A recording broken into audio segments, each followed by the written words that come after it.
Hey everybody, what's going on? Hope you guys are doing good. I am doing just great. So, I don't know if you guys remember this guitar or not, but this is the Dean Icon X, and it's getting a makeover. If you remember, the top of it was silver. Well, it'll be silver again, but at first I have to paint it black. You'll see why in a little bit. Yep, another lace job. And the silver is back on it. This is a bright silver metallic. Only in the area that is on the front of this that I didn't mask off is going to be silver with the pattern on it. Then I'm going to go over this with a candy gold.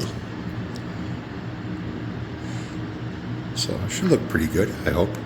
Alright, be back in a little bit. Alright, so now it's just waiting to clear coat it.